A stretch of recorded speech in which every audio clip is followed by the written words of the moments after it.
Estou saudando todos aí com a graça e paz da paz do eterno Yahweh, o Senhor dos Exércitos, nosso Pai, e de Yahushua Hamashiach, nosso Messias e Salvador. A gente tem um quadro aqui chamado Redescobrindo o Apocalipse. Esse é o quadro Redescobrindo o Apocalipse. A gente está numa jornada aí rumo ao capítulo 22 do livro do Apocalipse. Então estamos indo capítulo a capítulo, verso a verso. Nesse momento vamos adentrar no capítulo 15 do Apocalipse, mas é fundamental que você acompanhe todo o estudo. Você pode acessar a playlist Redescobrindo o Apocalipse, tá? E é fundamental que você tenha conhecimentos prévios antes de chegar no Apocalipse capítulo 15. Por exemplo, a verdade acerca do arrebatamento. Tem uma playlist exclusiva sobre o arrebatamento. A verdade acerca das 70 semanas de Daniel capítulo 9. Tem também, está na descrição e no comentário desse vídeo, né? Os demais capítulos, desde o do episódio 0, depois do capítulo 1, está tudo na descrição e no comentário. E também na playlist Redescobrindo o Apocalipse. Temos uma playlist só para o capítulo 13, o mistério da besta. Temos playlist só para o capítulo 12. Enfim, o estudo é completo. Agora, são conhecimentos fundamentais sobre arrebatamento, sobre as 70 semanas, sobre o mistério da besta, para a gente poder chegar no capítulo 15, ok? Então o estudo é completo. Não tem esse momento, capítulo 15, Redescobrindo o Apocalipse. O episódio do momento é As 7 Taças Prólogo. As 7 taças prólogo. Bem, nesse capítulo 15 do Apocalipse a gente vai ver um prólogo, uma preparação para os juízos das 7 taças, que serão deflagradas no capítulo 16. Tá? É importante a gente ter em mente que essa parte da profecia das 7 taças ainda não ocorreu. Ok? Ainda não ocorreu. Por exemplo, temos também as 7 trombetas, capítulo 8 e 9. 6 trombetas já foram tocadas. Acesse a playlist aí. No capítulo 8, temos 4 primeiras trombetas que foram as invasões bárbaras que destruíram o Império Romano Ocidental. Depois a trombeta 5 e 6 foram as tribos maometanas e o Império Turco-Otomano. A 7ª trombeta, o que tudo indica, será o Armagedon. Tá? O lagar que será pisado, que a gente estudou no capítulo 14, o lagar da ira, ok? Agora, então é necessário ter muita atenção, que a fase histórica do Apocalipse, ela terminou em meados do capítulo 13, tá? A boa parte dos acontecimentos até a metade do capítulo 13 já aconteceu, inclusive a primeira fase da besta, que recebeu a ferida mortal, acreditamos, em 1798, né? O papismo medieval, a gente estudou sobre tudo isso. Agora, da segunda metade do Apocalipse capítulo 13 para frente, que é o mistério da segunda besta, o falso profeta, que a gente estudou, está sendo desenhado nesse momento. Tá? Está sendo iniciado, né? E vai chegar ao seu clímax, acreditamos, em breve. Inclusive a marca da besta, a imagem da besta, tudo isso vai acontecer ainda. Então veja que o nosso estilo aqui é historicista. Então é necessário ter muita atenção nessas profecias que não aconteceram, para quando acontecer a gente ter o discernimento de saber o que é que está acontecendo. Ok? Então Apocalipse capítulo 15, vamos ao verso 1, que diz assim, ó: Eu vi no céu, no caso eu, o apóstolo João, tá? Eu vi no céu outro sinal grande e maravilhoso. Tá? Havia 7 anjos prontos com 7 pragas. Eu vi no céu outro sinal grande e maravilhoso. Bem, sinal grande e maravilhoso no céu, é o que isso? Isso não é literal. Muita gente acha que esses sinais no céu são literal. Vai ter um super eclipse ou alguma coisa, conjunção de estrelas e de constelações, vai ser um sinal que vai começar as 7 pragas. Não é isso, tá? Não é literal. Óbvio que os 2 luminares, o Sol e a Lua, bem como todo o exército dos céus, eles foram criados com propósito. né? Sol e a lua para regular o dia e a noite, para servir de sinais, tempos e estações. Isso está lá no livro do Gênesis, capítulo 1. Beleza. Mas aqui no livro do Apocalipse não tem esse significado, ok? Lógico, muitas vezes você tem um anel de fogo, uma lua de sangue, como vem acontecendo muito nos últimos anos, né? A gente fica atento, ok? A gente fica atento aos eventos que acontecem após esses sinais. No entanto, nesse Apocalipse capítulo 15, verso 1, não é isso que quer dizer. Então muita gente fica procurando, tem um sinal no céu, vai ter um arrebatamento agora, porque teve uma conjunção de estrelas. Não, tá? Isso é tolice. Isso é tolice. Um grande sinal no céu, outro sinal grande e maravilhoso. Significa que o evento que vai acontecer adiante, tá, são as 7 taças do Apocalipse. Okay? E esse evento, ele, lógico, ele vai recair no mundo terreno, mas ele tem uma origem do céu, ok? Ou seja, o Criador, Yahweh, determinou que esse evento acontecesse. Então esse evento procede dele, ok? Então é um evento, sinal que vem do céu, porque só vai entender esse sinal e entender esses eventos que vão acontecer a pessoa que tem um olhar espiritual, a pessoa que está com o coração no céu, a pessoa que tem discernimento espiritual para entender aquele sinal, que é uma coisa do céu, ok? Então somente quem tem fé, quem conhece as escrituras, que vai entender o que vai se passar naquele momento. O homem terreno não vai entender absolutamente nada. Ele vai estar iludido com o discurso da mídia, com o discurso político, tá? Com o discurso da pseudociência e vários outros discursos que são de Satanás, ok? Então, um homem terreno, ele não consegue entender os sinais que procedem do céu, ok? Ele acha que quando você fala na pseudociência da NASA, que vai plantar capim em Marte, do Big Bang, do evolucionismo, quando você fala que isso tudo é mentira, que é artimanha de Satanás, ele não entende. Ele não entende que tudo isso é para negar a Bíblia. Para ele isso aí é normal, tá valendo, ele aprendeu na escola. Quando você fala que as novelas têm satanismo, né, quando tem beijo gay, imoralidade, adultério, o homem terreno acha que é coisa normal, que não tem nada a ver. Ele não entende que aquilo ali é uma artimanha de Satanás para afrontar a palavra de Deus.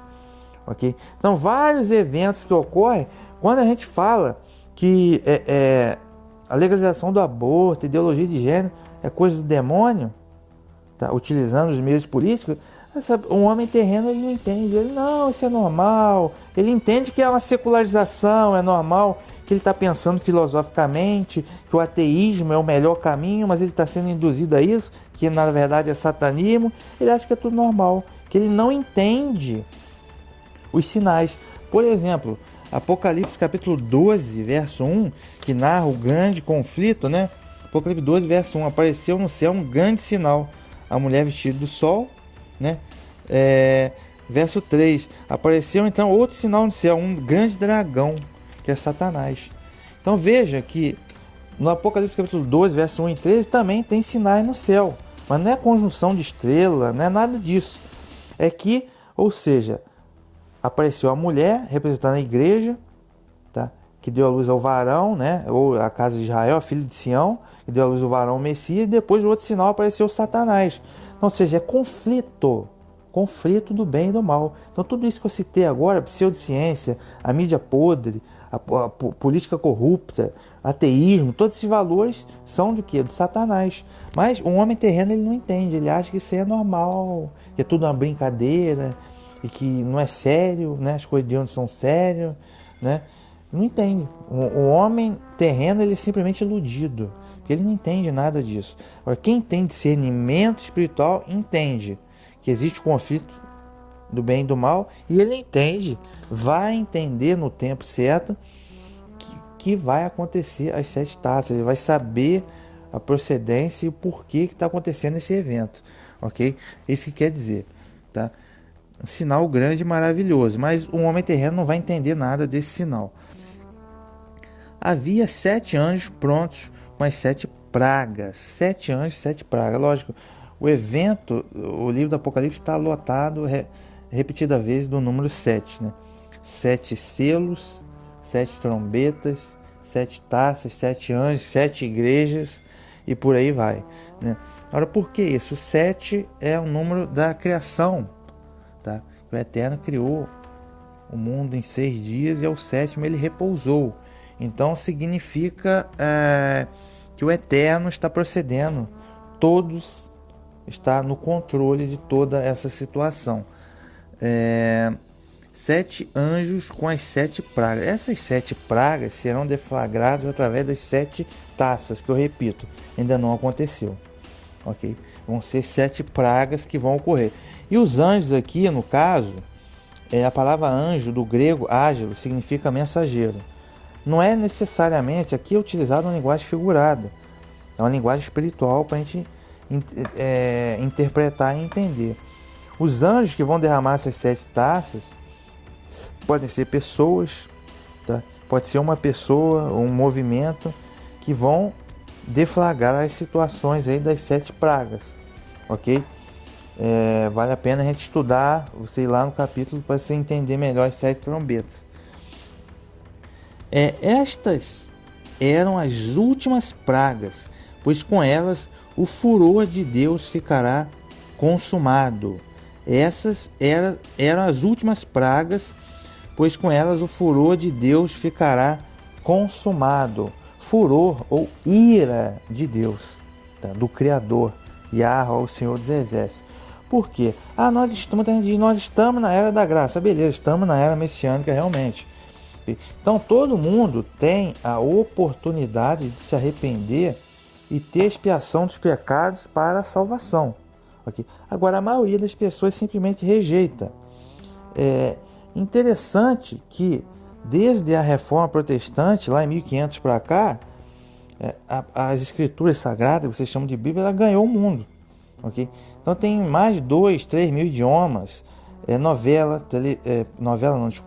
televisão, rádio, a gente aqui no YouTube e vários outros meios de comunicação, de modo que existe um amplo acesso para todo mundo hoje às escrituras, para aprender a verdade. Agora a maioria das pessoas rejeita, tá? Não só rejeita a salvação, como também opta por obrar na iniquidade, tá? No pecado e na maldade. E mais do que isso, a gente já estudou no capítulo 3, não só o homem vive em iniquidade, como também a maioria absoluta das pessoas vai optar pela rebelião, né?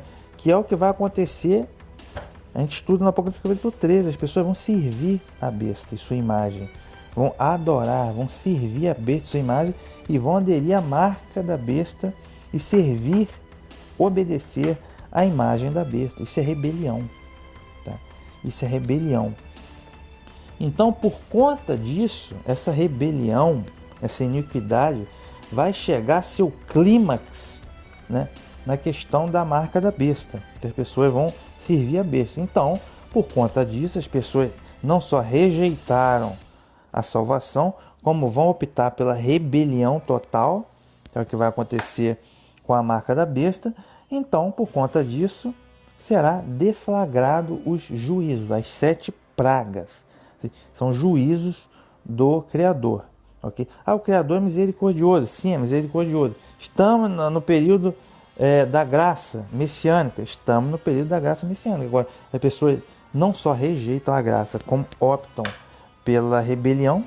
Então, justo que virá as 7 pragas. Então, repito, estude o mistério das 7 trombetas para você entender o nível da coisa. Tá? Você entender o nível, porque as 7 pragas vão ser pior ainda. Continuando.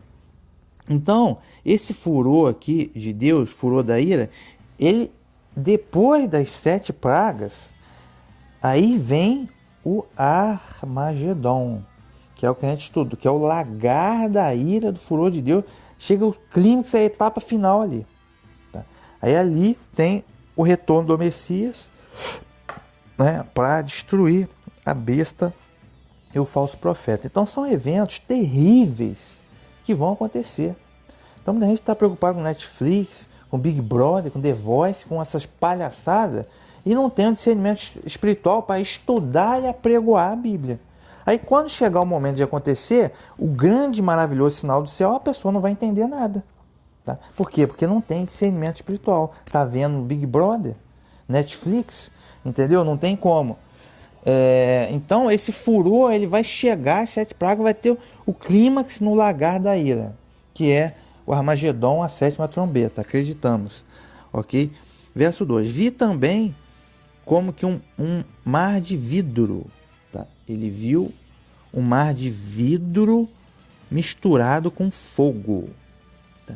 Sobre este mar estavam de pé todos aqueles que venceram a besta, a imagem dela e o número do nome da besta.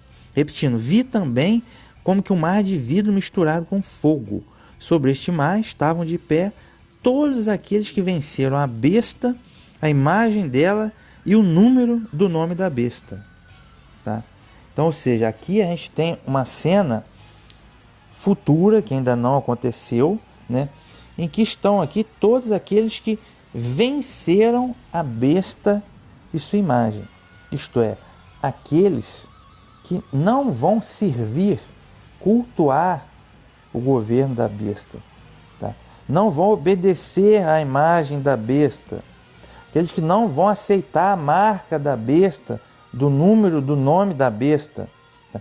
Aí, para saber o que é o número, a imagem, a marca da besta, veja o episódio do capítulo 13 e tem uma playlist só sobre a marca da besta. Okay? Uma playlist só sobre a besta. Okay? Ou seja, eles não vão temer a própria morte. Muitos desses aqui vão morrer martirizados, vão ser presos, vão ser perseguidos. Na melhor das hipóteses, eles serão excluídos da sociedade. Não vão poder comprar, nem vender, nem usar o transporte público, tá? Nem ter um plano de saúde, acesso a serviço público algum. Tá? Vão passar fome e por aí vai. Okay? Mas vão manter-se na fé, na verdadeira adoração e vão ganhar a salvação, não vão perder a salvação. Por quê? Mas esses daqui são aqueles que têm discernimento espiritual para entender o sinal, o grande, maravilhoso sinal do céu. Para entender o que vai estar se passando com a besta e depois com as pragas, por que vai estar acontecendo aquilo. Okay? Um homem terreno não vai entender absolutamente nada do que está acontecendo. Ele vai estar em confusão, confuso. Mas enfim, vi também mar de vidro misturado com fogo. Mar de vidro. Por que é um mar de vidro? Tá? O mar de vidro aqui representa aqueles que pertencem ao reino de Deus, ao reino do Criador. Porque a besta, ela surge do mar, no Apocalipse capítulo 13. Por que a besta surge do mar? O que significa o mar? Profeticamente, significa as nações pagãs, que é de onde surgiu a besta. Por quê? Porque o mar é revolto e instável. Tá? Então, dada essa revolta e instabilidade espiritual, significa as nações pagãs, tá? De onde surgiu a besta. Agora, já esse mar de vidro, não, porque o mar de vidro, primeiro, ele é translúcido. Tá? O vidro é translúcido, ou seja, a luz passa através do vidro. E o que significa isso? A transcendência do eterno, do Criador, que transcende todas as coisas. O eterno é a existência em si próprio, ele transcende tudo. Tempo, espaço, não há limite para ele. Ele é onisciente, onipresente, onipotente. Okay? Então por isso que a luz transcende o vidro. E o vidro também, ele também espelha. Okay? Então esses que estão sobre o mar de vidro, eles refletem a glória do Criador. Por quê? Porque eles são justos em obra, em juízo, e eles foram justificados pela fé no Messias, o Cordeiro. Okay? Então eles têm qualidades que espelham as virtudes do Eterno e do Messias. Okay? É isso que significa. É interessante a gente voltar também lá no Apocalipse capítulo 4, verso 6, né, que é a visão do trono do Altíssimo. Deixa eu voltar aqui, ó, Apocalipse 4, verso 6, que diz assim, ó, e havia diante do trono, o trono do Altíssimo, tá? Do Pai. Esse é o trono do Pai, Yahweh. Tá? O Messias e a Ruxa, vocês conhecem como Jesus, que é o Cordeiro, vai ser apresentado no capítulo 5, para tomar o livro daquele que está sentado sobre o trono. Mas enfim. E havia diante do trono como mar de vidro, semelhante ao cristal. Então percebam que lá na visão do capítulo 4, verso 6, diante do trono do Altíssimo havia um mar de vidro, como cristal. Aí eu até citei no episódio do capítulo 4 que o cristal ele tem a composição dele muito bem definida. Os átomos, tudo muito bem definido, tá? Ok? Então isso dá a ele a qualidade de, vamos dizer, estabilidade. Ok? Então, vidro como cristal dá estabilidade e hierarquia também, organização, hierarquia sólida dentro do reino de Deus. Okay? Que é diferente, o mar de vida é diferente do mar de águas que é instável e revolto, né? Como as nações gentílicas de onde surgiu a besta. Aqui no reino de Deus não, o mar de vidro também, por causa da transcendência, por causa do espelhamento que eu já citei e por causa da estabilidade também. Okay? Então, pelo jeito, é o mesmo mar de vidro do Apocalipse capítulo 4, verso 6. Então, representa o quê? O reino de Deus. Tá? E esse vidro aqui, no caso, o mar de vidro misturado com fogo. Tá? Por que está misturado com fogo? Tá? No caso aqui, esse fogo simboliza a purificação. Simboliza a purificação. Então, esses indivíduos aí que estão de pé, tá, nesse mar de vidro sobre fogo, foram o quê? Como a gente pode chamar? Israel espiritual, ou a gente pode chamar de igreja, como queira. Né? É o povo do Altíssimo que foi purificado. Ou seja, eles foram justificados. Seus pecados foram expiados. Tá? Isso graças à fé no Cordeiro, que é o Messias. Okay? E porque, como eles venceram a besta, eles passaram por dificuldade, por luta, por tribulação. E isso vem a fortalecer a fé deles. Vamos dar uma olhada aqui no Zacarias, capítulo 13, verso 9, para a gente entender melhor por que esse mar é de fogo. Porque simboliza provação, mas uma provação no sentido de que promove um fortalecimento espiritual deles. Tá? Vamos lá, Zacarias capítulo 13, verso 9, que diz assim, ó: e farei passar esta terceira parte pelo fogo, e a purificarei como se purifica a prata, e a provarei como se prova o ouro. Ela invocará o meu nome, e eu a ouvirei. Direi, é meu povo. Ela dirá, Yahweh é meu Deus. Então percebam que o fogo simboliza como se purifica a prata com fogo e se prova o ouro com fogo também. Então, esses que estão aqui, de pé sobre o mar de vidro com fogo, é o povo de Deus que vai passar pela tribulação da besta. Okay? E que vai vencer. Vão passar fome, vão morrer, vão ser presos, vão ser perseguidos, vão ser excluídos da sociedade. Beleza, mas não vão abandonar a fé. Então percebam, eles vão passar pelo fogo. Vão ser purificados, né, mediante a fé. Tá? Não quer dizer que eles têm mérito. Ninguém tem mérito. Okay? A vitória vem pela fé em Yahweh, Deus Criador, e no Messias, né, no Cordeiro. Okay? Então, ou seja, eles vão ser purificados pelo fogo como a prata e vão ser provados também como ouro, e eles vão vencer. Ok? Deixa eu me ver aqui para a gente ter um melhor entendimento dessa questão. A gente pode dar uma olhadinha também em Isaías, capítulo 6, verso 6 e 7. Deixa eu ver aqui se eu acho. Isaías, que foi a passagem que Isaías foi escolhido, consagrado para profeta. Diz assim, ó: mas um dos serafins voou para mim, trazendo na sua mão uma brasa viva que tirara do altar, como uma tenaz. E com ela tocou a minha boca e disse: eis que isso tocou teus lábios, e a tua iniquidade foi tirada e purificado o teu pecado.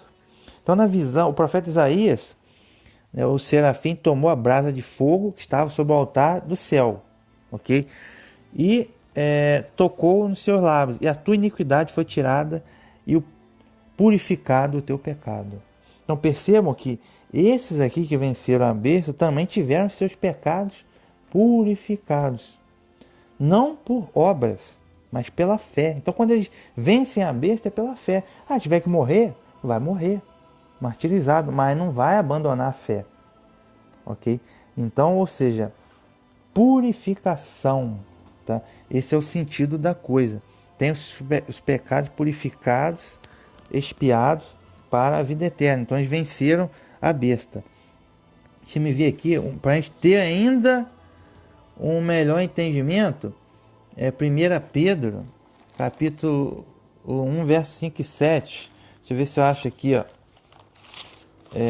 1 Pedro, capítulo 1, verso 5 e 7, diz assim, ó, em que vós grandemente vos alegrais, ainda que agora importa, sendo necessário, que estejais por um pouco contristados com várias tentações, para que a prova da vossa fé, muito mais preciosa do que o ouro, que perece e é provado pelo fogo, se enche em louvor e honra e glória na revelação de Yahushua HaMashiach, né, que vocês chamam de Jesus Cristo, ao qual não havendo visto a mais.